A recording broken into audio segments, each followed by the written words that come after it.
ان الحمد للہ نحمده ونستعینه ونستغفره ونعوذ باللہ من شرور انفسنا ومن سیئات اعمالنا من يهده اللہ فلا مضل له ومن يضلل فلا هادی له واشهد ان لا الہ الا اللہ وحدہ لا شریک له واشهد ان محمدا عبدہ ورسولہ اما بعد فإن خیر الحدیث کتاب اللہ وخیر الہدی ہدی محمد صلی اللہ علیہ وآلہ وسلم وشر الامور محدثاتها وكل محدثة بدعة وكل بدعة ضلالة وكل ضلالة في النار. اعوذ باللہ السمیع العلیم من الشیطان الرجیم من ہمزہ ونفخہ ونفثہ. بسم اللہ الرحمن الرحیم. رب اشرح لی صدری ویسر لی امری واحلل عقدۃ من لسانی یفقہوا قولی. بسم اللہ الرحمن الرحیم. ان اللہ وملائکتہ یصلون علی النبی یا ایہا الذین آمنوا صلوا علیہ وسلموا تسلیما. اللہم صل علی محمد وعلی آل محمد کما صلیت علی ابراہیم وعلی آل ابراہیم انک حمید مجید. اللہم بارک علی محمد وعلی آل محمد کما بارکت علی ابراہیم وعلی آل ابراہیم انک حمید مجید. اللہم ربنا آتنا فی الدنیا حسنۃ وفی الآخرۃ حسنۃ وقنا عذاب النار. ربنا آتنا من لدنک رحمۃ وہیئ لنا من امرنا رشدا. لا الہ الا انت سبحانک انی کنت من الظالمین. حسبنا اللہ ونعم الوکیل. یا حی یا قیوم برحمتک استغیث ولا حول ولا قوة الا باللہ العلی العظیم. آمین. الحمدللہ آج 17 جنوری 2021 کو سنڈے کے دن قرآن کلاس نمبر 63 میں ہم انشاءاللہ تعالی سورۃ النساء کی آیت نمبر 4 سے آنورڈ انشاءاللہ شروع کریں گے. اعوذ باللہ السمیع العلیم من الشیطان الرجیم. بسم اللہ الرحمن الرحیم. وآتوا النساء صدقاتہن نحلہ. اور عورتوں کو ان کے حق مہر خوشی خوشی ادا کیا کرو. چونکہ یہ سورۃ النساء ہے، عورتوں کے حقوق کے اعتبار سے ان کے ساتھ کیا ریلیشن شپ ہونا چاہیے، یہ ساری تفصیلات اس کے اندر انشاءاللہ آئیں گی. تو جو حق مہر ہے جس کے عوض عورت کسی مرد کے لیے حلال ہوتی ہے نکاح کے ذریعے گواہوں کی موجودگی میں، وہ خوشی خوشی ادا کرو، اسے کوئی تاوان سمجھتے ہوئے ادا نہ کرے. اور ہمارے ہاں تو مشہور ہے کہ 32 روپے اور 8 آنے حق مہر ہے. حالانکہ میری ویڈیو یوٹیوب کے اوپر ریکارڈڈ ہے. میں نے صحیح بخاری اور صحیح مسلم کی روشنی میں ثابت کیا ہے کہ نبی صلی اللہ علیہ وآلہ وسلم کی بیٹیوں اور آپ کی بعض ازواج جو تھیں رضی اللہ عنہن وعلیہم السلام اجمعین، ان کا حق مہر آج کی کیلکولیشن میں آلموسٹ سونے کے اعتبار سے کیلکولیٹ کریں تو 12 لاکھ روپے بنتا ہے جی. اور یہ میں آج کے سونے کے ریٹ پہ بات کر رہا ہوں.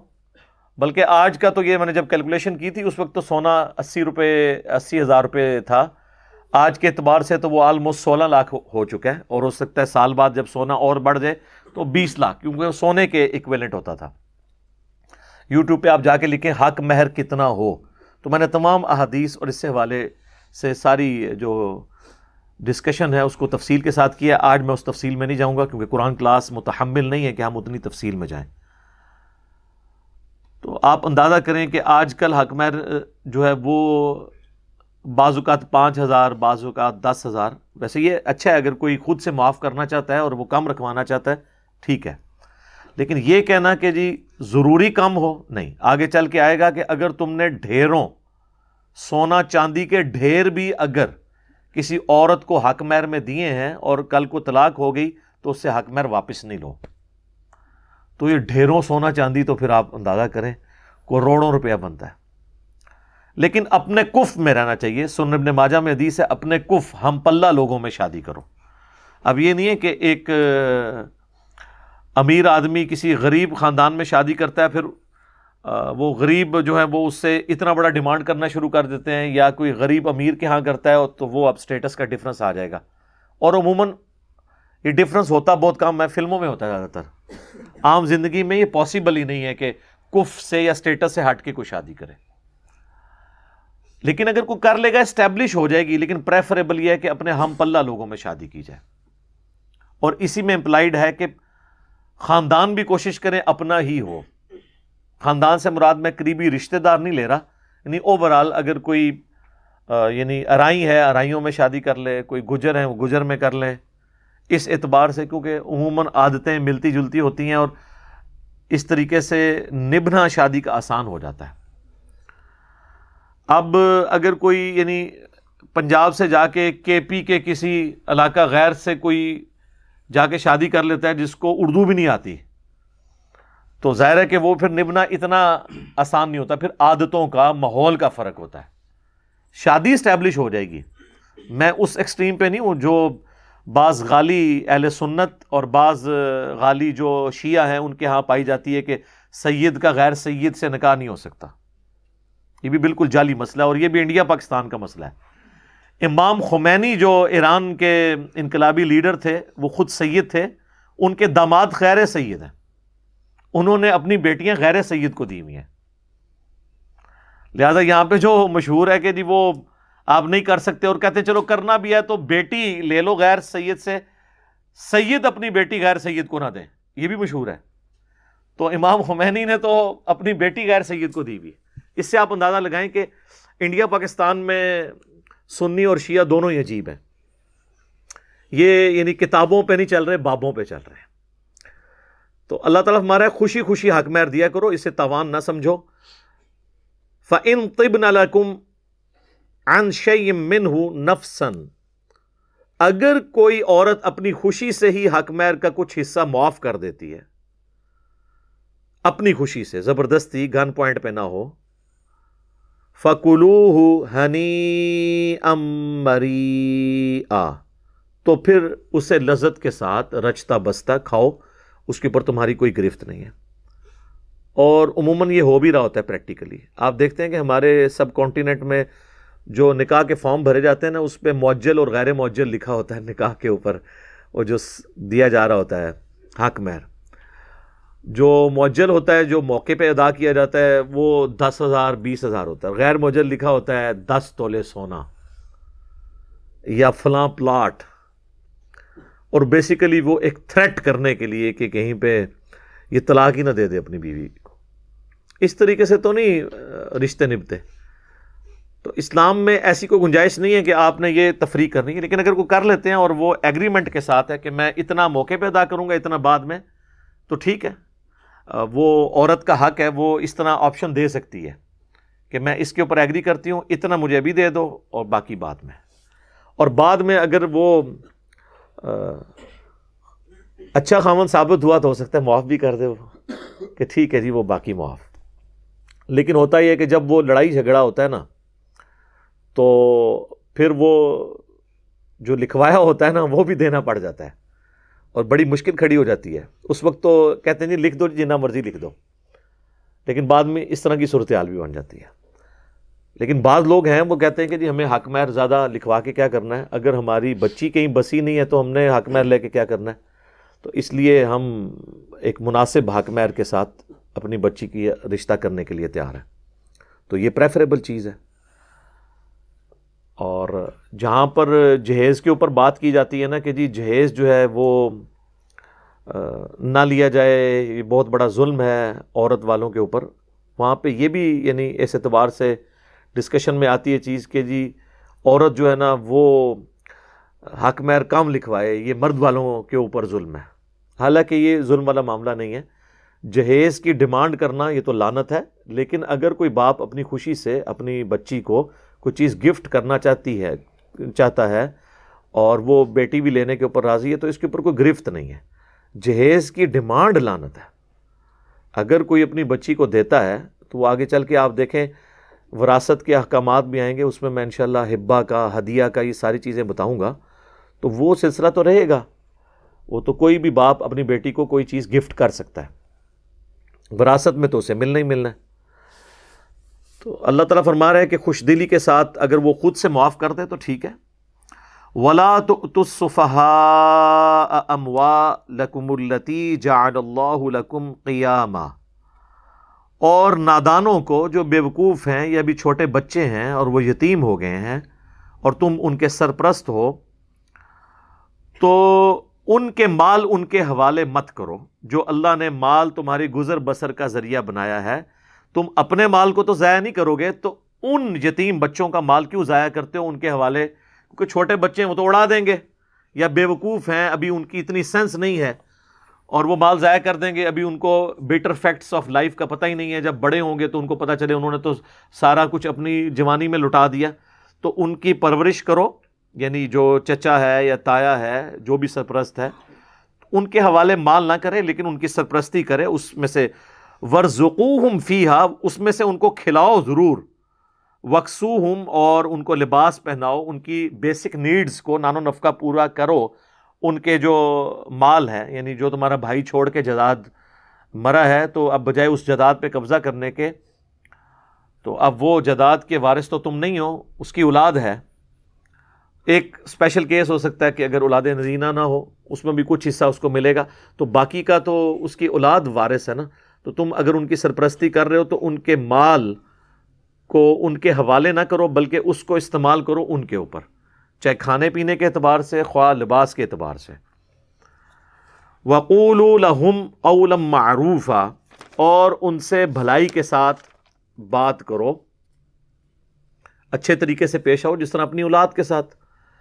وَابْتَلُوا الْيَتَامَى حَتَّى إِذَا بَلَغُوا النِّكَاحَ، اور یتیموں کو آزماتے رہو یہاں تک کہ وہ بڑی عمر کو، نکاح کی عمر کو پہنچ جائیں۔ آزماتے رہو یعنی ان کو وقتاً فوقتاً ان کی ٹریننگ کرتے رہو کہ پیسے کو ضائع نہیں کرنا، تھوڑے پیسے دیے اور دیکھا اس کا کیا ایٹیچیوڈ ہے، ان کو ایجوکیٹ کرتے رہو، تاکہ جب وہ بڑے ہوں تو اب ان کے سر پہ باپ تو نہیں ہے، تم سرپرست ہو، تو ان کی اسی طریقے سے ٹریننگ کرو کہ جب بڑے ہوں تو اس مال کو ضائع نہ کریں۔ فَإِنْ آنَسْتُم مِّنْهُمْ رُشْدًا، اور پھر جب تم ان سے کوئی دانائی کی بات محسوس کرو کہ اب یہ اس قابل ہو گئے ہیں کہ یہ اپنا مال، اپنی جائیداد کو سنبھال سکتے ہیں، فَادْفَعُوا إِلَيْهِمْ أَمْوَالَهُمْ، تو ان کا مال ان کی طرف لوٹا دو۔ اب اللہ سے اجر لینا ہے، جتنا عرصہ تم نے ان کے مال کی حفاظت کی ہے، یہ نہیں ہے کہ اس پہ اب قابض ہو کے بیٹھ جاؤ۔ وَلَا تَأْكُلُوهَا إِسْرَافًا وَبِدَارًا أَن يَكْبَرُوا، اور نہ کھاؤ اس میں سے، فضول خرچی نہ کرو جلدی جلدی اس خوف سے کہ وہ بڑے ہو جائیں گے۔ یہ نہ ہو کہ مطلب اس کو تیزی سے خرچ کرو ان کے اوپر بھی، اور کچھ اپنا بھی حصہ رکھ رہے ہو کہ ان کے بڑے ہونے سے پہلے ہی میں جائیداد ختم کر لوں، یہ بڑے ہو گئے تو پھر ہو سکتا ہے چچا تایا کے اوپر مقدمے کر کے تو وہ کہیں گے ہمارے ابا جی کی فلاں جائیداد تو آپ نے سنبھالی ہوئی ہے، اس سے پہلے ہی آپ جائیداد بیچ کے کھا جاؤ۔ یہ نہ ہو، یہ پریکٹیکلی آج بھی ہو رہا ہے، آپ دیکھ لیں۔ 1400 سال ہو چکے ہیں اس کتاب کو آئے ہوئے، لیکن مسلمان نے صرف اسلام قبول کیا ہے، اسلام کی باتوں کو قبول نہیں کیا۔ بڑے بڑے دیندار لوگ جو ہیں نا، وہ بھی اللہ کے فضل سے آپ دیکھیں گے کہ وہ آپ کو مسجد کی پہلی صف میں نظر آ رہے ہوں گے، ہر نماز میں تکبیر اولیٰ کے ساتھ نماز پڑھ رہے ہوں گے، لیکن دوسری طرف ان کی نجی زندگی یہ ہوگی کہ انہوں نے اپنے رشتہ داروں کا مال دبایا ہوگا۔ ابھی کتنا خطرناک معاملہ ہے، اور وہ یہ سمجھتے ہیں شاید ہماری نمازیں ہمیں بچا لیں گی۔ حقوق العباد تو اللہ نے ہی معاف کرنے ہیں، اس ٹاپک پہ میں کئی دفعہ بول چکا ہوں، اور وہ جو صحیح مسلم کی حدیث ہے کہ اللہ کے محبوب صلی اللہ علیہ وآلہ وسلم نے فرمایا قیامت والے دن کئی لوگ ڈھیروں ڈھیر نیکیاں لے کر آئیں گے، نماز، روزہ، حج، زکوٰۃ، صدقات کی ڈھیروں ڈھیر نیکیاں، لیکن اس حال میں آئیں گے کہ کسی کا دنیا میں انہوں نے مال دبایا ہوگا تو کسی کو ڈانٹا ہوگا، کسی کو مارا پیٹا ہوگا، یا کسی کا خون بہایا ہوگا، یعنی حقوق العباد انہوں نے مس کیے ہوں گے، تو وہ لوگ قیامت والے دن آ کر اللہ سے کہیں گے کہ آج تو بدلے کا دن ہے، ہمیں بدلہ چاہیے. تو اللہ تعالیٰ فرمائے گا کہ آج کی کرنسی تو ہے یہ نیکیاں، تو یہ تو اب تمہیں کچھ بھی نہیں دے سکتا، تو تم اس کی نیکیوں میں سے اتنا اس اعتبار سے لیتے جاؤ حتیٰ کہ اس کی پہاڑوں جتنی نیکیاں ختم ہو جائیں گی. ابھی بھی کچھ لوگ باقی ہوں گے جنہوں نے حق لینا ہوگا. تو اللہ تعالیٰ کہے گا اب ریورس ری ایکشن شروع، نیکیاں تو کوئی نہیں ہے، اپنے گناہ اس کے کھاتے میں ڈالو، وہ جہنم میں چلا جائے گا. تو اس کا نماز، روزہ، حج، زکوٰۃ، صدقات، اس کو قیامت والے دن کچھ کام نہیں آئیں گے اگر حقوق العباد والا معاملہ اس کا خراب ہوا. لہذا حقوق اللہ اور حقوق العباد یہ پیرلل میں دونوں کو لے کے چلنا ضروری ہے. بعض لوگ صرف حقوق العباد پہ بھی زور پھر دینا شروع کر دیتے ہیں. یہ جتنی این جی اوز ہیں، نماز روزے کی کوئی ضرورت نہیں ہے، وہ اللہ نے معاف کر دینا ہے. اللہ نے کہاں کہا کہ میں نے معاف کر دینا ہے؟ یہ کس کو گارنٹی ملی ہوئی ہے؟ جن کو ملی ہوئی تھی وہ بھی ڈرتے تھے. جامعہ ترمذی میں حدیث ہے، سیدنا عثمان جب کبھی بھی قبرستان میں جاتے اتنا روتے کہ ان کی داڑھی آنسوؤں سے تر ہو جاتی. تو لوگ کہتے کہ آپ قبرستان آ کے اتنا کیوں روتے ہیں؟ تو وہ فرماتے کہ میں نے خود اللہ کے محبوب صلی اللہ علیہ وآلہ وسلم سے یہ بات سنی تھی کہ قبر آخرت کی منازل میں سے پہلی منزل ہے، جس کی یہ منزل آسان ہوئی اس کی اگلی منازل بھی آسان ہوں گی، اور جو اس میں پھنس گیا اس کی اگلی منازل مشکل در مشکل ہو جائیں گی. اور یہ وہ شخصیت ہیں جن کو کم از کم 3 دفعہ جنت کی بشارت ملی ہوئی ہے. جامعہ ترمذی میں حدیث موجود ہے. اور تیسری دفعہ تو اللہ کے محبوب علیہ السلام نے فرمایا کہ عثمان جنتی ہے، آج کے بعد جو چاہے مرضی کرے. اور بخاری مسلم میں وہ حدیث تو الگ سے ہے کہ اصحاب بدر جنتی ہیں. سیدنا عثمان بھی اصحاب بدر میں اگرچہ شامل نہیں ہوئے تھے، لیکن وہ اصحاب بدر میں ہیں کیونکہ نبی الاسلام کی بیٹی ان کے عقد میں تھی، ان کی تیمارداری کر رہے تھے. نبی الاسلام نے مال غنیمت میں سے بھی ان کو حصہ دیا تھا. لیکن آپ دیکھ لیں ڈر کا مقام کیا تھا. تو جن کو گارنٹی ملی ہوئی تھی وہ تو ڈرتے تھے. ہاں یہ بات ہے کہ حقوق اللہ نے معاف کرنے ہیں جس کے لیے چاہے گا، حقوق العباد بندوں نے معاف کرنے ہیں. اگر بندے معاف نہیں کریں گے تو بدلہ ہی اس کا پھر وہ لیں گے. تو کون سا بندہ معاف کرے گا؟ آخرت میں تو ویسے ہی نیکیوں کی ضرورت ہے، کوئی بندہ معاف کرنے کے لیے تیار نہیں ہوگا. قرآن میں تو آتا ہے کہ بیوی شوہر سے، شوہر بیوی سے، بچے ماں باپ سے، ماں باپ اپنے بچوں سے بھاگ رہے ہوں گے. ہر شخص کو اپنی جان کی فکر ہوگی. اللہم حاسبنی حسابا یسیرا اللہم اجرنا من النار آمین. تو اللہ تعالیٰ فرما رہا ہے کسی کے مال اس طریقے سے اسراف نہ کرو کہ یہ بڑے ہو گئے تو واپس لے لیں گے. ومن کان غنیا، جو کوئی سرپرست اگر خود امیر ہے، فلیستعفف، تو اسے چاہیے کہ یتیموں کے مال میں سے بالکل کچھ نہ لے. اس کو اللہ نے دیا ہوا ہے، ان یتیموں کا مال انہی کے اوپر لگائے. ومن کان فقیرا، ہاں اگر کوئی سرپرست خود غریب ہے تو اب چونکہ وہ سرپرستی کر رہا ہے اس کے عوض وہ تھوڑا بہت معاوضہ لے سکتا ہے، اس اعتبار سے کہ اب اگر ایک سرپرست ہے اور گھر کے افراد جو ہیں 8-10 ہیں تو ہنڈیا پکی ہے، تو اب وہ اتنا بھی اس کو پرہیزگاری کا وہ حیضہ نہ ہو جائے کہ میں اب یہ 8 بندوں میں اگر میں 9واں بندہ کھاؤں گا تو میری پکڑ ہوگی. اس طرح کی پکڑ نہیں ہوگی. یہ الا اللمم میں آنے والی چیزیں ہیں، بلکہ اس سے بھی کم تر اللہ تعالیٰ نے اس کو معاف کی. کہ ظاہر ہے اتنا مشکل تو نہیں، اسلام تو ایک نیچرل دین ہے، یہ پاسبل نہیں ہے. اگر وہ غریب ہے فلیأکل بالمعروف، تو معروف طریقے سے تم بھی اس میں سے کھا سکتے ہو. مثلا اگر وہ بچوں کو اسکول چھوڑنے کے لیے جاتا ہے اور خود بیچارہ غریب ہے، تو جن بچوں کو اسکول چھوڑنے کے لیے جا رہا ہے اگر وہ اس کے بھائی کی اولاد امیر ہے، اتنی وراثت، تو وہ اتنا پٹرول اس میں سے ڈلوا سکتا ہے. چونکہ وہ ان کی ڈیوٹی پوری کر رہا ہے تو پٹرول ڈلوا لے. کبھی کھانا کا ارینجمنٹ ہو تو ان کے گھر سے کھا بھی لے. پھر یہ نہ کہ جی اب یہ یتیم ہے میں اس کے مال میں سے کھا نہیں سکتا. اس لیول تک احتیاط کی ضرورت نہیں ہے. اور اگر کوئی غریب ہے تو وہ کھا بھی سکتا ہے، لیکن اڑانا نہیں ہے، بالمعروف مناسب مقدار میں. فَإِذَا دَفَعْتُمْ إِلَيْهِمْ أَمْوَالَهُمْ فَأَشْهِدُوا عَلَيْهِمْ، اور جب بڑے ہونے کے بعد تم ان یتیموں کا مال ان کے حوالے کرو نا تو اس پہ کچھ گواہ بھی کر لیا کرو. آج کل تو ظاہر ہے کہ اس سے بھی بہتر چیز ہے، ہر چیز ریٹن ریکارڈ میں ہوتی ہے. ایون آج کل تو سرپرستی والا معاملہ بھی بہت تھوڑا ہی ہوتا ہے. بینک بیلنس خود بخود آٹومیٹکلی ٹرانسفر ہو جاتا ہے، اور جائیداد بھی اگر نام پہ ہے وہ خود بخود آ جاتی ہے. لیکن جہاں پہ مسئلے ہوتے ہیں کہ کمبائنڈ ہوتی ہے اور ابھی وہ جائیداد تقسیم نہیں ہوئی ہوتی، مثلا 4 بھائی ہیں اور ایک گھر کے اندر رہ رہے ہیں، ان میں سے ایک بھائی مر جاتا ہے، تو بعض اوقات وہ 3 بھائی جو ہیں وہ اس کی بیوہ کو بچوں سمیت نکال کے ان کے میکے میں بھیج دیتے ہیں. یہ بھی ظلم کرتے ہیں لوگ، حالانکہ اس بھائی کا بھی تو حصہ وہاں پہ موجود ہے. تو وہ اگر وہ مانگیں تو پھر ان کو باقی تینوں کو وہ مکان بیچنا ہوگا، بیچ کے رسپیکٹو رقم ادا کرنی ہوگی. یہاں ہماری اکیڈمی میں لوگ رابطہ کر رہے ہوتے ہیں کہ جی وہ مکان ہے، جی اب کیا کریں، وہ مکان کے وہ کمرے ان کو دے دیں، یہ کریں. تو میں ان کو یہی کہتا ہوں میرے بھائی اس کا تو سلوشن ہے کہ اس کو لیکویڈیٹ کرنا ہوگا، مکان تو بیچنا ہوگا. جب تک آپ کے سامنے کوئی رقم سامنے نہیں آتی تو آپ وراثت کو کس طرح تقسیم کریں گے؟ اس سے تو تقسیم ہو ہی نہیں سکتی ہے. یہ تو نہیں ہو سکتا کہ فرسٹ فلور اٹھا کے کوئی لے جائے دوسرے شہر میں، بیچنا ہی پڑے گا مکان کو. ہاں بیچ میں جو رہ رہے ہیں وہ کمروں کی آپ ڈویژن کر سکتے ہیں کہ وقتی طور پہ رہ لو. باقی یہ ہے کہ وہ کمرہ اگر کوئی بیچ میں رہ رہا ہے تو کمرہ تو اکیلا کوئی نہیں بیچ سکتا مکان میں سے، جب کبھی بھی مکان بکے گا پورا ہی بکے گا نا.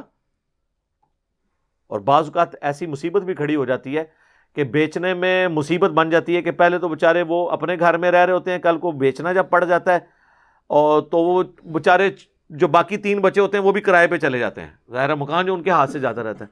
تو بہتر یہ ہے کہ وہ جو 4 رہ رہے ہیں تو باقی 3 بھائیوں کا کام ہے کہ وہ جو بیوہ ہو گئی ہے عورت یا اس کے بچے ہیں تو ان کے سرپرستی کریں، ان کے ساتھ اخلاق کے ساتھ پیش آئیں، وہ ساتھ ہی رہیں ان کے،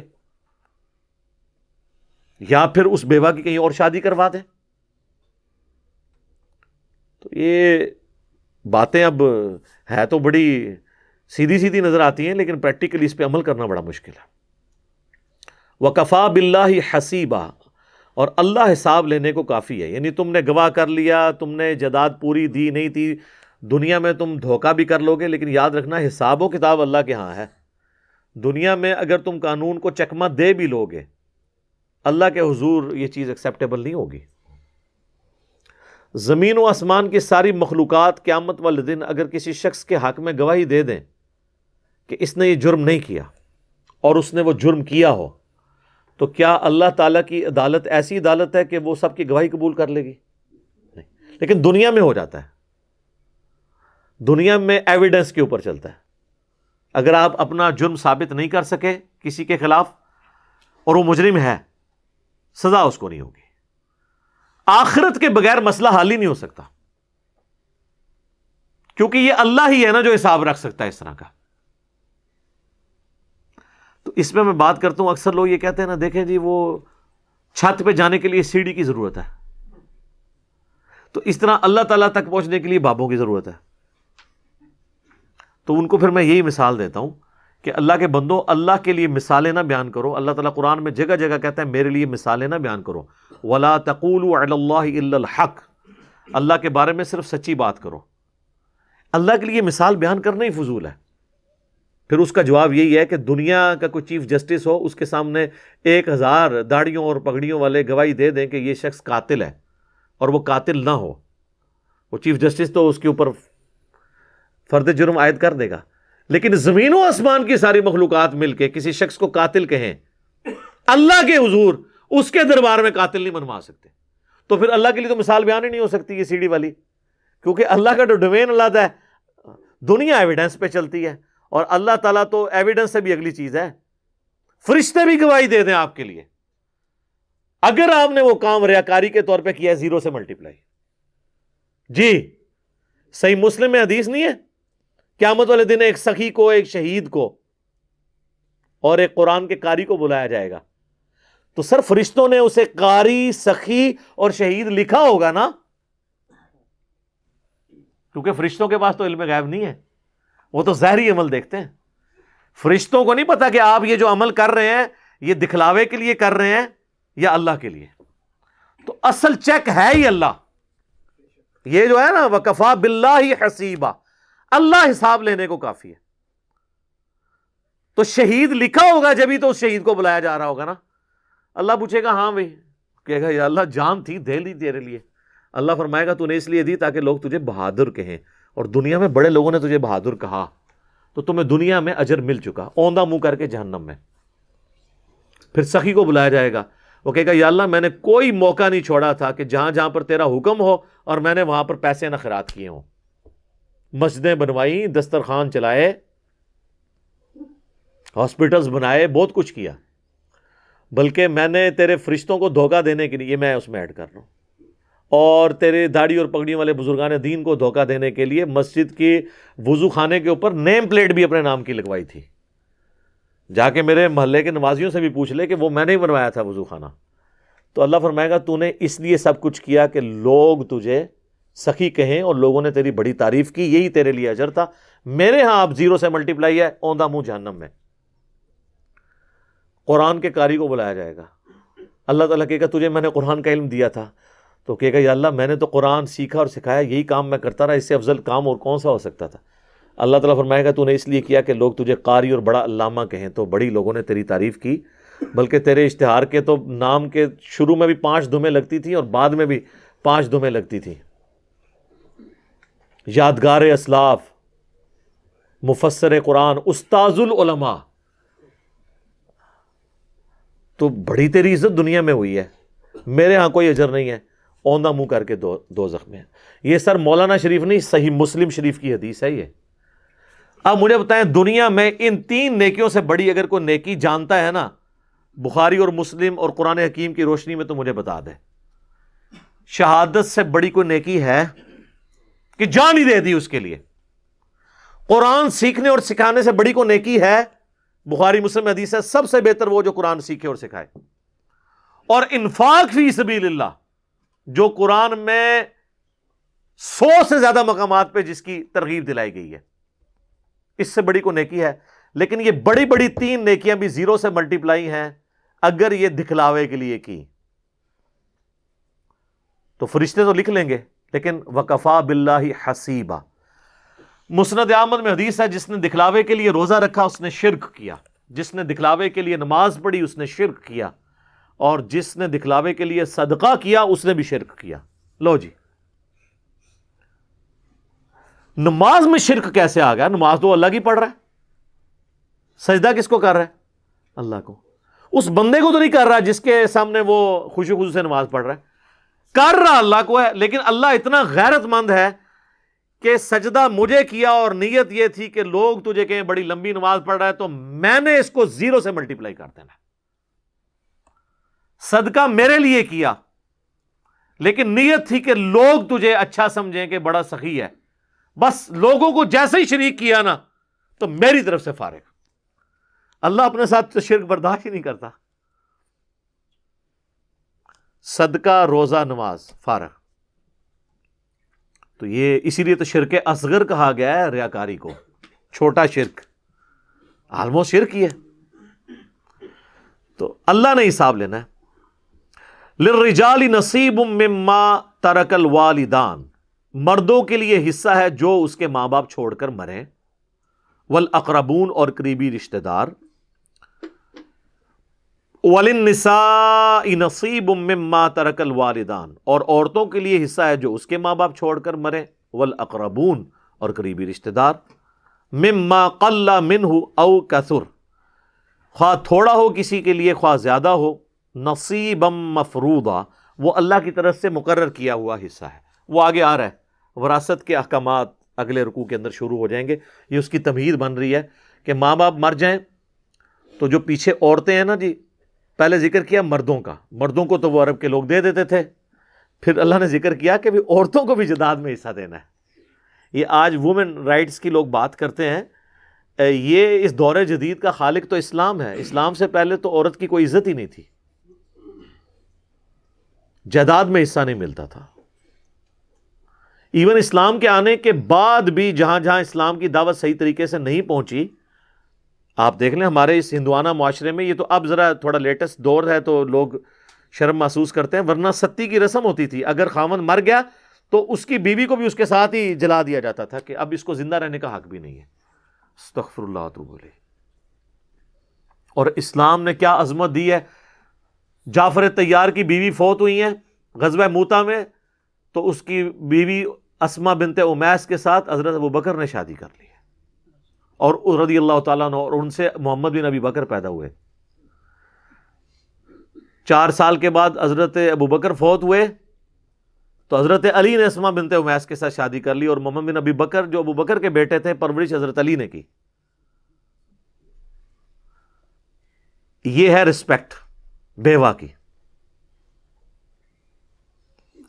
تو اسلام سے صرف ہم نے داڑھی پگڑی اور نمازیں نہیں لینی ہیں، ساری چیزیں لینی ہیں، ٹوٹل پیکج لینا ہے. وَإِذَا حَضَرَ الْقِسْمَةُ أُولُو الْقُرْبَى وَالْيَتَامَى وَالْمَسَاكِينَ، اور جب حاضر ہوں وراثت کی تقسیم کے وقت قریبی رشتہ دار اور یتیم اور مساکین، فَارْزُقُوهُم مِّنْهُ، تو ان کو بھی تھوڑا بہت بیچ میں سے دے دو. یعنی کہیں پہ اگر کوئی وراثت تقسیم ہو رہی ہے، یا آج کے دور میں آپ دیکھ لیں کہیں پہ قربانی ہو رہی ہے، غریب لوگ بھی آ جاتے ہیں، تو اللہ تعالیٰ ہمارا اب کوئی آ گیا تمہارے در پہ مانگنے کے لیے، تو اب اس کو بھی تھوڑا بہت دے دو. یہ نہیں ہے کہ ان کا حصہ لازمی ہے، لیکن یہ ہے کہ گڈ جیسچر کے طور پہ اخلاقاً ان کو بھی دے دو تھوڑا بہت اس میں سے. یہ نہیں ہے کہ وہ کہ نہیں ایک پلاٹ مجھے لکھ دو، تھوڑا بہت کوئی مٹھائی منگوا کے دے دیں، وہاں پہ تھوڑے سے پیسے دے دیں تاکہ ایک اخلاقی روش رہے. وَقُولُوا لَهُمْ قَوْلًا مَّعْرُوفًا، اور ان سے بات اچھے طریقے سے کرو. یعنی اگر کچھ نہیں بھی دینا نا، تو یہ نہ کوئی ادھر جاؤ جی تو آٹا کے کام میں تھے. اب یہ بھی بڑے لوگوں کو عادت ہوتی ہے ڈانٹنے کی. ڈانٹنے کی تو آپ کو اجازت نہیں ہے. ایون کو پروفیشنل بیگر بھی آپ کے پاس آتا ہے، فقیر کو آپ ڈانٹ نہیں سکتے. وَأَمَّا السَّائِلَ فَلَا تَنْهَرْ، نبی علیہ السلام کو حکم ہے کہ اگر آپ سے کوئی سوال کرنے والا ہے، آپ نے اسے منع نہیں کرنا، ڈانٹنا نہیں ہے، جھڑکنا نہیں ہے.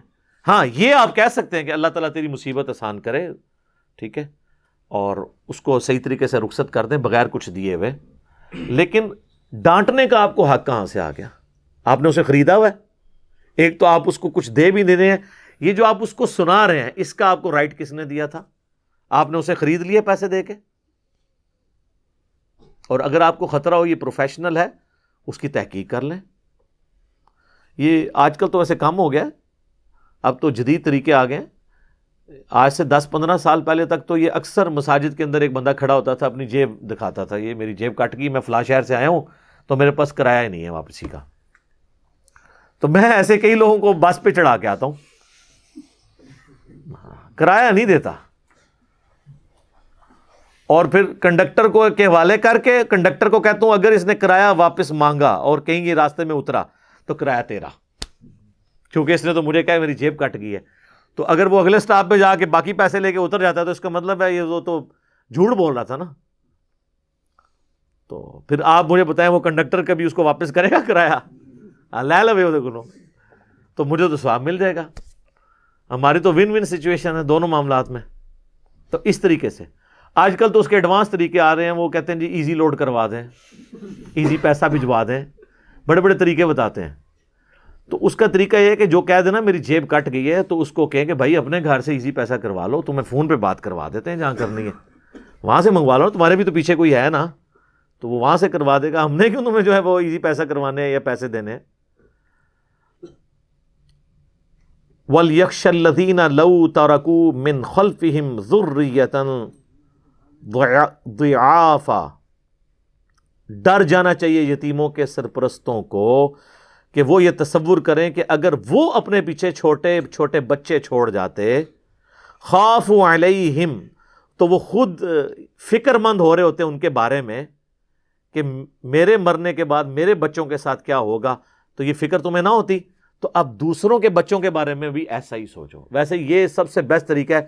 اپنے آپ کو جب دوسری جگہ رکھ کے بندہ دیکھتا ہے نا تو پھر انسان کو سمجھ آتی ہے. ہمارے حکمرانوں کو، ہمارے بڑوں کو کبھی بھی ہمارے ایشوز کا پتہ نہیں چل سکتا جب تک کہ وہ خود اس فیز سے نہ گزرے. میرے بھائی جس کے گھر یو پی ایس ہے اس کو کیا پتا کہ جب لوڈ شیڈنگ ہوتی ہے تو کتنے مسئلے شروع ہو جاتے ہیں.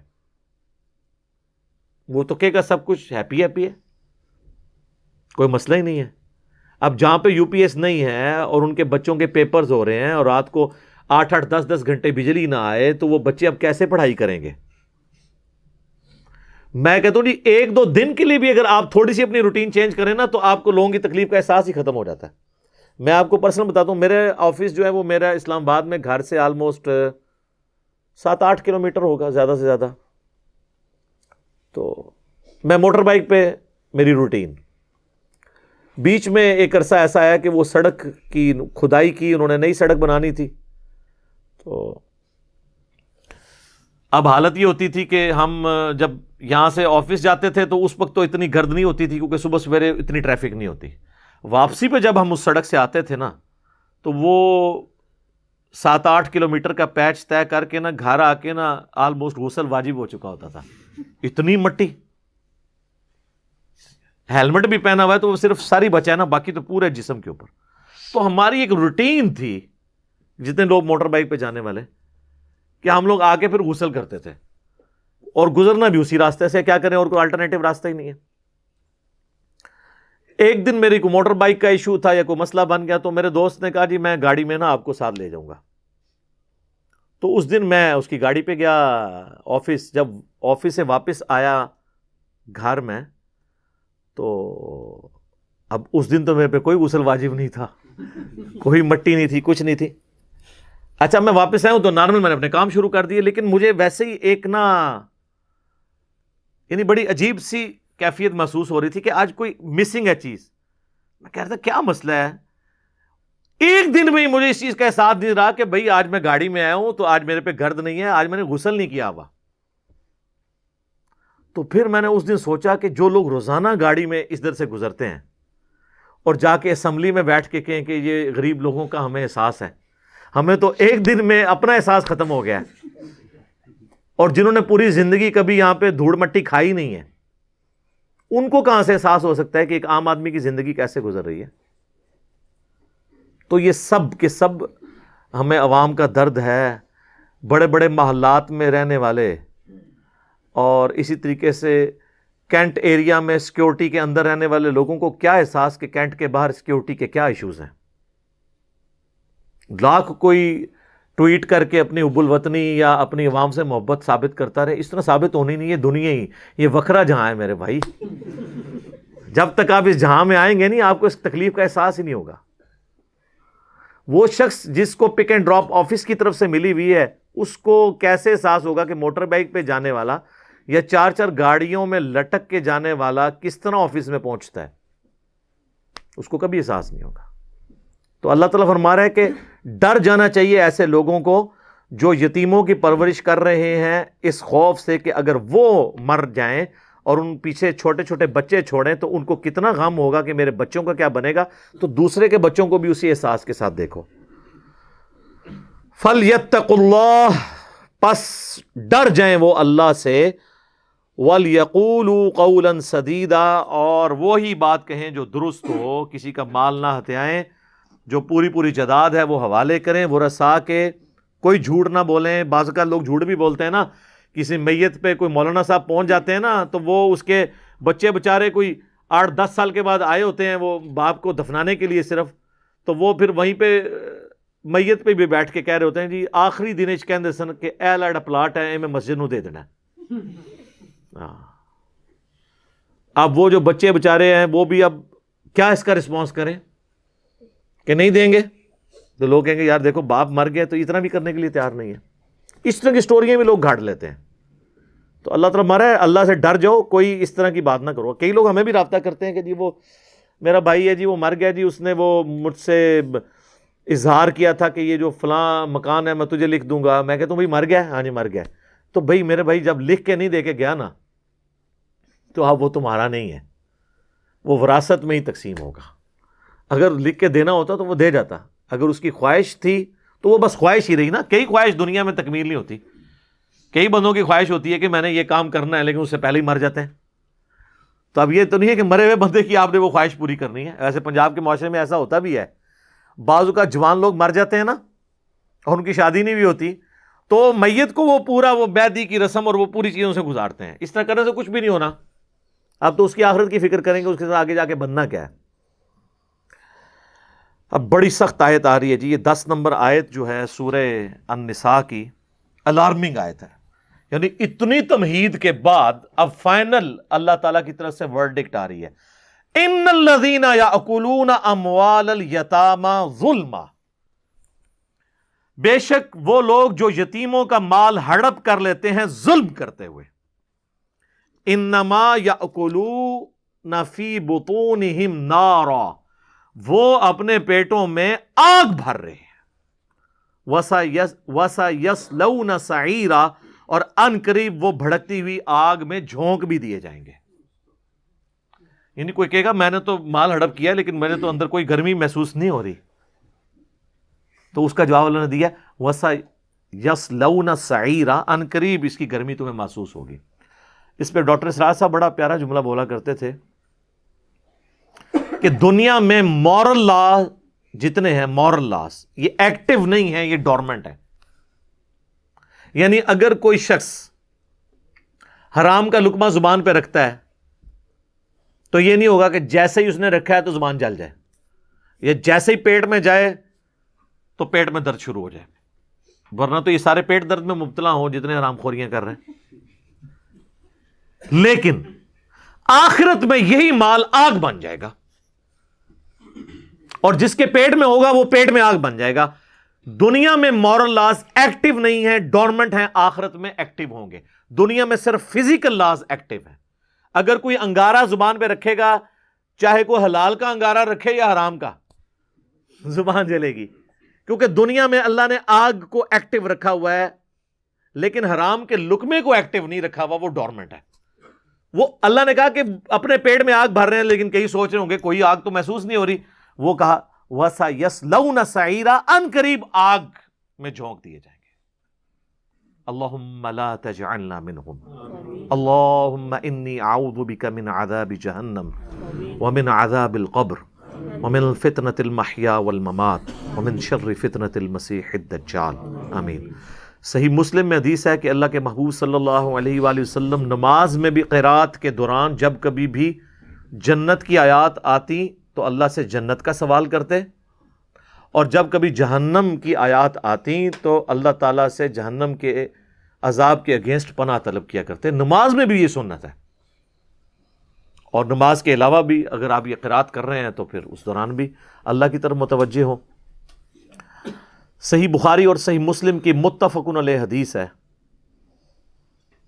جس شخص نے ایک بالشت بھی زمین کسی کی دبا لی تو 7 زمینوں کا توق اس کے گلے میں قیامت والے دن ڈالا جائے گا. یہ جناب بڑا خطرناک معاملہ ہے. یہ حدیث پوری جو ہے نا وہ بخاری مسلم میں یوں ہے کہ سعید ابن زید جو حضرت عمر کے بہنوئی تھے اور عشرۃ مبشرۃ 10 خوش نصیب جنتی اصحاب میں سے تھے, ان کی شکایت مروان بن حکم جو اس وقت حضرت معاویہ رضی اللہ تعالیٰ عنہ کے دور میں مدینے کا حاکم تھا, ایک عورت نے شکایت کی کہ اس سعید نے میری زمین ہتھیا لی ہے. حالانکہ وہ زمین حضرت سعید ابن زید کی تھی. سعید ابن زید کو جب بلایا گیا تو بخاری مسلم کے الفاظ ہیں, انہوں نے مروان کے دربار میں کہا کہ میں کیوں کر کسی کی زمین دبا سکتا ہوں, جبکہ خود میں نے اپنے کانوں سے یہ بات رسول اللہ سے سنی تھی کہ جس نے کسی کی ایک بالش زمین 9 انچ دبا لی تو 7 زمینوں کا توق قیامت والے دن اس کے گلے میں ڈالا جائے گا. جس شخص نے یہ بات خود رسول اللہ سے سنی ہو صلی اللہ علیہ وآلہ وسلم, وہ کیوں کر کسی کی زمین دبائے گا؟ تو مروان نے کہا بس مجھے اس سے زیادہ ضرورت نہیں کلیریفیکیشن کی.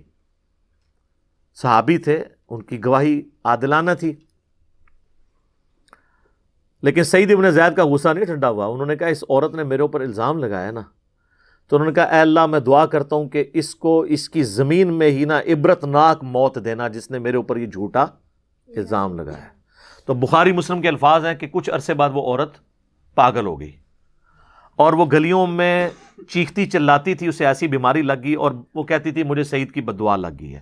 اور ایک دن وہ اسی زمین کے پاس سے گزر رہی تھی تو ایک کنویں سے وہ اوندے منہ اس کنویں کے اندر گر گئی اور وہی اس کی قبر بنی. یہ حدیث بخاری میں بھی ہے, مسلم میں بھی ہے. مشکات کے اندر 3 جلد میں کرامات والے چیپٹر میں یہ نقل کیا انہوں نے. یہ صحابی کی کرامت ہے کہ ان کی بد دعا لگ گئی اس عورت کو. تو اس میں الفاظ ہیں کہ زمین و آسمان کا توق. یہاں تو میرے بھائی پورے پلاٹ پوری زمینیں ہڑپ کر جاتے ہیں, مختار نامہ لکھواتے ہیں, پھر کل کو قابض ہو جاتے ہیں. یہ آپ اکثر نہیں دیکھتے, یتیموں کی زمینوں کے اوپر قابض ہو جاتے ہیں. کتنے لوگ ہیں جو باپ کے مرنے کے بعد بہنوں کو جائیداد میں حصہ نہیں دیتے، اور جب ان کو کہیں حصہ دیں وہ کہتے ہیں بہنوں نے معاف کر دی ہے۔ بہنوں نے معاف اس لیے کی ہوتی ہے کہ بہنیں کہتی ہیں کہ یا پرا رکھ لیے یا جداد رکھ لیے، جداد لیں تو بھائی ناراض ہوتے ہیں، اور بہنیں تو انسیکیور رہتی ہیں کہ کل کو اگر طلاق ہوگی تو ہم پیچھے جائیں گی اپنے بھائی کے پاس ہی، تو اگر بگاڑی ہوگی تو پھر کدھر جائیں گی؟ پھر تو عیدی والوں کے پاس ہی جانا پڑے گا۔ یہ تو بھائیوں کی ذمہ داری ہے۔ ہمیں تو اکثر لوگ یہاں رابطہ کرتے ہیں، کہتے ہیں جی وہ معاف کرا لیے، جی وہ انہوں نے خود ہی کر دیا۔ خود کون معاف کرتا ہے؟ ان کو پتا ہوتا ہے کہ مانگنے سے ملنا تو کوئی نہیں ہے۔ تو میں کہتا ہوں آپ اس طرح کریں کہ جو ان کا حصہ ہے ان کے ہاتھ میں رکھیں، ان کے خاوند اور ان کے بچوں کی موجودگی میں تکنا تو کون واپس کرتا ہے؟ اس عورت کا خاوند واپس کرنے دے گا؟ اس کے جوان بچے، اور وہ بھی آج کل کے 21ویں صدی کے بچے، وہ کہنے گے اماں دفاع کرے تھے، او بچے جنہوں نے نماز بھی نہیں پڑھی ہوئے گی وہ بھی کہنے گے جی اللہ کا حکم ہے، یہ تہاڈا حق ہے رکھو۔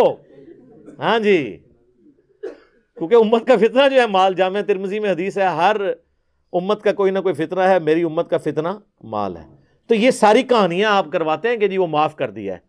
معاف تب ہوگا آپ ان کے حوالے کریں، ان کی یعنی ہاتھ میں ان کے اکاؤنٹ میں جائے وہ چیز، اس کے بعد وہ گفٹ اگر آپ کو دینا چاہتی ہیں تو ٹھیک ہے، تو یہ ظلم نہ کریں۔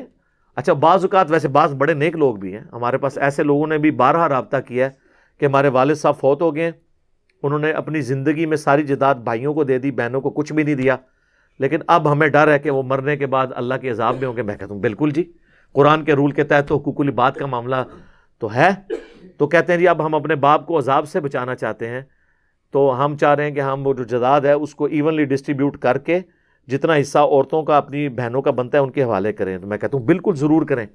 تو کہتے ہیں اس کے بعد کیا ہمارے والد کی جان چھوٹ جائے گی؟ تو میں کہتا ہوں ہاں انشاءاللہ، اللہ سے امید ہے کہ اللہ تعالیٰ قیامت والے دن ان کو، ان کی بچیوں کو ان سے راضی کر دے گا، جب ان کو حصہ مل جائے گا وہ ان کے لیے دعا کریں گی۔ تو ایسے کرنا چاہیے، یہ نہیں کہنا چاہیے کہ جی وہ باپ خود بھگتے گا، اس نے کیا ہے۔ تو پھر ایسی اولاد کو میں کہتا ہوں آپ اتنی ناہنجار اولاد ہو کہ آپ کی خاطر وہ باپ پوری زندگی کمائی کرتا رہا، جوڑ کے آپ کے حوالے کر گیا اپنی محنت کا مال، اور آپ اتنے بغیرت ہو کہ اس کی کمائی میں سے اس کے عذاب کی تخفیف کے لیے کوشش نہیں کر رہے ہو۔ لعنت ہے ایسی اولاد کے اوپر جو ان کی اپنی کمائی بھی نہیں ہے، ان کے باپ کی کمائی ہے، اور اس کمائی کو اپنے باپ کو عذاب سے بچانے کے لیے وہ خرچ کرنے کے لیے تیار نہیں ہے۔ یہ بات اگر اب تمہارا باپ دنیا میں واپس آ جائے تو میں دیکھتا ہوں تمہیں کیا دے۔ تو اگر آپ کو خوف خدا ہے اور واقعی آخرت کے حوالے سے فکر ہے تو پھر یہ ساری چیزیں کرنی چاہیے۔ یہاں پہ ہمارے سب کانٹیننٹ کے معاشرے کے اندر تو بڑے بڑے دیندار لوگ اپنی بہنوں کی، بچیوں کی جائیداد کو دبا لیتے ہیں، اور اکثر یہ بھی ہوتا ہے وہ بھائی کہتے ہیں جی وہ جی بہن کی جب شادی ہوئی تھی نا تو وہ والد صاحب نے اس کو جہیز دے دیا تھا۔ وہ بھائی جہیز جو ہے وہ وراثت تو نہیں ہے، وراثت تو مرنے کے بعد تقسیم ہوتی ہے، جہیز تو اس کا ہبہ اور ہدیہ تھا، اس نے اپنی مرضی سے دے دیا۔ اس میں بھی ٹھیک ہے، انصاف کرنا چاہیے ماں باپ کو بھی کہ سارے بچوں کو ایکولی ڈسٹریبیوٹ کریں جو زندگی میں ہدیہ دیتے ہیں۔ تو آج ٹائم آلموسٹ ختم ہونے والا ہے، وہ اگلی دفعہ میں پورا لیکچر صرف وراثت کے قوانین اور اس سے ریلیٹڈ مسائل پہ، چونکہ اگلی 2 آیات جو ہے نا وراثت سے ریلیٹڈ ہیں، اس کو ڈسکس کروں گا۔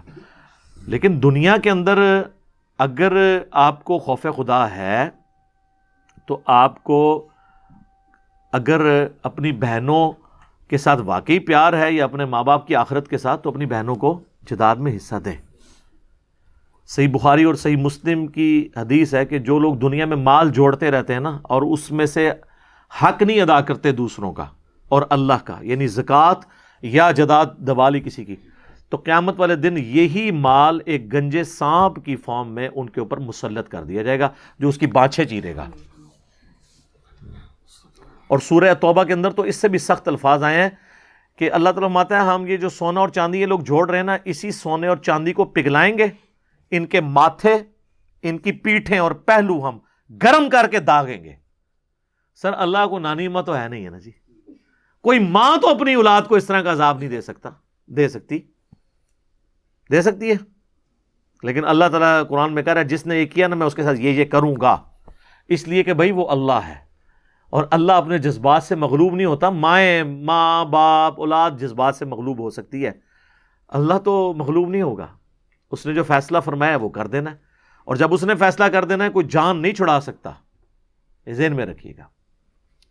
تو یہ بڑا سینسٹیو ایشو ہے۔ عموماً ہمارے معاشرے کے اندر حقوق العباد کے اعتبار سے مذہبی طبقے کے اندر بہت زیادہ کمزوریاں پائی جاتی ہیں، اور وہ کہتے ہیں خیر ہے۔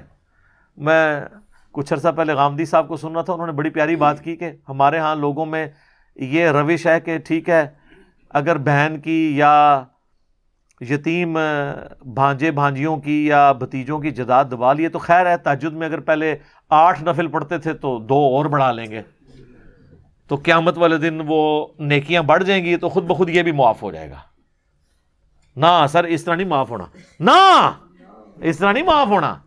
یہ کہانیاں دنیا چکراؤ، اللہ تعالیٰ نے وہ دونوں کا ایک سلسلہ ہی بالکل ڈیفرنٹ رکھا ہوا ہے۔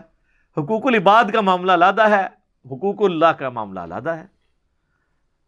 یہ حقوق العباد کا ایشو ہے، یہ بہت کریٹیکل ایشو ہے، اس میں چھٹکارا نہیں ہو سکتا جب تک کہ وہ معاف خود نہ کر دے وہ بندہ۔ تو مجھے بتائیں آخرت میں کون معاف کرنے کے لیے تیار ہوگا؟ جہاں لوگ ایک ایک نیکی کے پیچھے جھگڑ رہے ہوں گے، وہاں پہ کوئی معاف کرے گا؟ تو وہاں تو پھر پلے کوئی شے رہنی نہیں ہے۔ اس لیے اس ایشو کو سینسٹیو سمجھیں اور کوشش کریں کہ اپنے معاملات کو سیدھا کر لیں مرنے سے پہلے پہلے۔ باقی یہ جو جہیز والا ایشو ہے اس کے اوپر الگ سے میری ویڈیوز ریکارڈڈ ہیں جہیز کے حوالے سے۔ ایک چیز صرف میں ایڈ کر لوں کہ یہ جو لوگ اپنی بچیوں کو جہیز دے دیتے ہیں اور پھر سمجھتے ہیں وراثت میں حصہ نہیں ہے، تو وراثت تو سٹارٹ ہوگی مرنے کے بعد۔ زندگی میں جو آپ دیتے ہیں یہ تحفہ ہے، تو اس میں پھر آپ کو تحفہ برابر دینا چاہیے۔ صحیح بخاری اور مسلم دونوں میں حدیث ہے، نعمان ابن بشیر رضی اللہ تعالیٰ عنہ صحابی ہیں، وہ کہتے ہیں میرے والد نے مجھے ایک غلام تحفے میں دیا اور پھر نبی علیہ السلام کی خدمت میں مجھے پیش کیا اور کہا کہ یا رسول اللہ یہ میرا بچہ، یعنی یہ لائق بچہ ہے میرا، تو اس کو میں نے یہ غلام ہبہ کیا ہے اور میں آپ کو اس پہ گواہ کرنا چاہتا ہوں۔ آپ نے فرمایا تو نے اپنی باقی اولاد کو بھی ایک ایک غلام تحفے میں دے دیا ہے؟ کہا نہیں یا رسول اللہ۔ تو فرمایا تم کیا یہ خواہش رکھتے ہو کہ تمہارے ساتھ تمہاری اولاد برابری کا سلوک کرے، یعنی جتنا یہ بیٹا عزت دے رہا ہے باقی بھی دیں؟ کہا یا رسول اللہ ایسا ہی ہے۔ تو آپ نے فرمایا پھر تم بھی ان کے ساتھ مساوات کے ساتھ پیش آؤ، اور آپ علیہ السلام نے فرمایا کہ باقیوں کو بھی ایک ایک غلام تحفے میں دو یا اس سے بھی واپس لے لو، اور اس گناہ کے اوپر مجھے گواہ نہ کرو۔ اللہ اکبر۔ حضور نے فرمایا اس ظلم اور گناہ کے اوپر مجھے گواہ نہ کرو، اس سے بھی واپس لو۔ تو زندگی میں اگر آپ کوئی اولاد کو گفٹ کرتا ہے نا کچھ حصہ، تو وہ برابری میں کرے۔ یہ نہیں ہے کہ ایک بچہ جو ہے وہ زیادہ اچھا لگتا ہے اس کو زیادہ دے دیا، باقی وہ اگر بدتمیزی کرتا ہے، بد اخلاق ہے، اس کا معاملہ اللہ کے سپرد، وہ اللہ اس کا بدلہ لینے والا ہے، اس کو آپ اخلاقاً تو سمجھا سکتے ہیں، لیکن آپ اس کے ساتھ گفٹ والا معاملہ بھی برابری میں کریں گے اور آگ بھی نہیں کریں گے۔ یہ اکثر اوقات آپ اخبارات میں پڑھ رہے ہوتے ہیں، میں اپنی منقولہ غیر منقولہ جائیداد سے فلاں بن فلاں کو آگ کرتا ہوں۔ اسلام میں کوئی شخص آگ کر ہی نہیں سکتا اپنی اولاد کو، خونی رشتہ تو ختم ہی نہیں ہو سکتا۔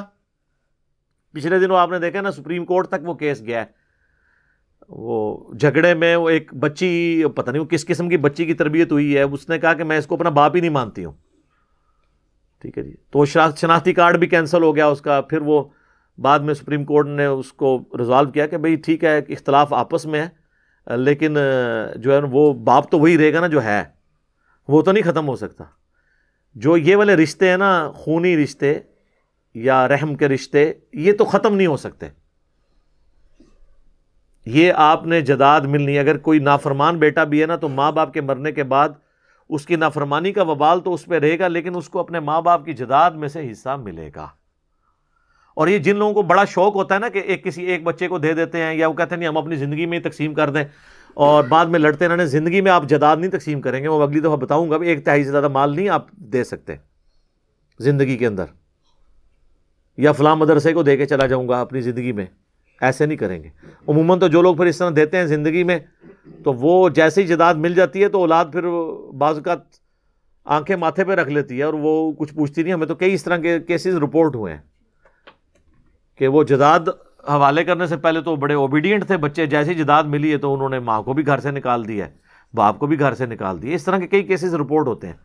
تو یہ شریعت میں نہ چلنے کی نحوستیں ہیں نا، شریعت تو کہتی ہے کہ آپ نے 1/3 سے زیادہ مال وصیت نہیں کرنا، اور وصیت بھی وارث کے لیے نہیں کرنی ادر دین وارث کے لیے، اور گفٹ بھی کرنا ہے تو اسی پہ ہی اجتہاد کرتے ہوئے یہی موقف ہے کہ 1/3 سے زیادہ مال آپ اپنی زندگی میں گفٹ نہیں کریں گے. ایٹ لیسٹ آپ یعنی 2/3 حصہ مال کا چھوڑ کے مریں. وہ بخاری مسلم میں حدیث ہے، سعد ابن ابی وقاص کہتے ہیں کہ رضی اللہ تعالیٰ عنہ، فتح مکہ پہ میں اتنا بیمار ہوا کہ مجھے یقین ہو گیا کہ میں اب نہیں بچوں گا. میری ایک ہی بیٹی تھی، رسول اللہ میری عیادت کے لیے آئے صلی اللہ علیہ وآلہ وسلم. میں نے کہا اللہ کے نبی میری تو ایک ہی بیٹی ہے، تو میں چاہ رہا ہوں کہ اپنا مال اللہ کی راہ میں خیرات کر دوں، یہ اپنے گھر کی ہو جائے گی، اس کا خامن جانے. اور یہ آپ نے فرمایا لا نہیں، حالانکہ آپ لا کا لفظ بہت کم بولتے تھے. پھر انہوں نے کہا میں 2/3 مال دے دیتا ہوں، 2/3. فرمایا لا. پھر کہا آدھا مال، کہا لا. پھر کہا 1/3. آپ نے فرمایا یہ بھی زیادہ ہے، لیکن چلو میں اس کی تمہیں اجازت دیتا ہوں. یعنی 1/3 کو بھی اچھا نہیں آپ نے سمجھا. اور پھر آپ نے فرمایا کہ کیا تم چاہتے ہو کہ تم اپنی اولاد کو پیچھے جو ہے وہ اس طریقے سے مفلس چھوڑ کر مرو اور یہ لوگوں سے مانگتی پھرے؟ اس سے بہتر ہے ان کے لیے چھوڑ کے مرو. اور جو تم اولاد کے اوپر خرچ کرتے ہو، حتیٰ کہ اپنی بیوی کے منہ میں جو لقمہ بھی ڈالتے ہو نا، یہ بھی اللہ کے حضور اجر لکھا جاتا ہے. اچھا ہمارے ہاں تو یہ سمجھا جاتا ہے کہ مدرسے کو، مسجد کو، باقی لوگوں کو کھلائیں پلائیں نا تو یہ ثواب ہوتا ہے، بیوی بچوں کو کھلانے کا ثواب نہیں ہوتا. تو اسلام تو کہتا ہے سب سے پہلا حق بیوی بچوں کا ہے، ماں باپ کا، باقیوں کا بعد میں ہے. اس سے بھی بڑی بات صحیح مسلم میں حدیث ہے، نبی علیہ السلام نے فرمایا سبحان اللہ بھی صدقہ ہے، الحمدللہ بھی صدقہ ہے، لا الہ الا اللہ بھی صدقہ ہے، اللہ اکبر بھی صدقہ ہے، راستے سے تکلیف دہ چیز کو دور کرنا بھی صدقہ ہے، امر بالمعروف یعنی نیکی کا حکم دینا، ونہی عن المنکر اور برائی سے روکنا بھی صدقہ ہے، تمہارا اپنے بیویوں کے ساتھ ازدواجی تعلق قائم کرنا بھی صدقہ ہے. تو صحابہ نے کہا یا رسول اللہ اس میں بھی اجر ملے گا؟ یہ جو آخری بات ہے. تو آپ نے فرمایا اگر یہی ضرورت تم کسی اور طریقے سے پوری کرو تو کیا تمہیں گناہ ملے گا؟ انہوں نے کہا یا رسول اللہ ملے گا. تو فرمایا تمہیں اپنی بیویوں سے ازدواجی تعلق جو خالصتاً ایک آپ سمجھ لیں اینیمل انسٹنکٹ والا معاملہ ہے، یعنی وہ کوئی عام معاشرے میں تو اس کو ایک عجیب نظر سے دیکھا جاتا ہے کہ اس کے اوپر بھی ثواب، فرمایا اس پہ بھی ثواب ملے گا. تو جس اسلام کا یہ کانسیپٹ ہے کہ بیوی بچوں پہ لگانا ثواب ہے، ماں باپ پہ لگانا، بہن بھائیوں پہ لگانا. زکوٰۃ کا بھی اکثر لوگ پوچھ رہے ہوتے ہیں جی بہن کو بھائی کو زکوٰۃ دے سکتے ہیں؟ دے سکتے ہیں. صرف ماں باپ، دادی دادا، نانی نانا، بیٹا بیٹی، پوتا پوتی ان کو نہیں دے سکتے، باقی ہر ایک کو آپ دے سکتے ہیں. یعنی جس کے صلب سے آپ پیدا ہوئے ہیں یا آپ کے صلب سے جو پیدا ہوا ہے اس کو آپ زکوٰۃ نہیں دیں گے. باقی سارے رشتے، سب سے زیادہ اگر کوئی حقدار ہے تو بہن بھائی ہیں زکوٰۃ کے، خیرات کے، صدقات کے. انشاءاللہ اگلا لیکچر ہمارا جو 64 نمبر ہے وہ مکمل ان 2 آیات پہ ہوگا. میں انشاءاللہ وراثت کے احکامات، وراثت کسے کہتے ہیں، ہبہ کسے کہتے ہیں، گفٹ، وصیت کسے کہتے ہیں، اور کس طریقے سے وراثت تقسیم ہوتی ہے. یہ ذرا مشکل آیات ہے، میں اس میں 1-2 ایگزامپل بھی، نومیریکلز بھی آپ کو کرواؤں گا انشاءاللہ تعالی. اللہ تعالیٰ سے دعا ہے جو حق بات میں نے کہی اللہ تعالیٰ ہمارے دلوں میں راسخ فرمائے.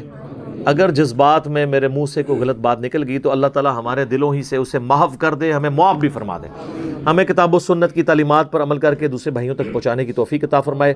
سبحانک اللہم و بحمدک، اشہد ان لا الہ الا انت، استغفرک و اتوب الیک، وما علینا الا البلاغ المبین. جزاکم اللہ خیرا.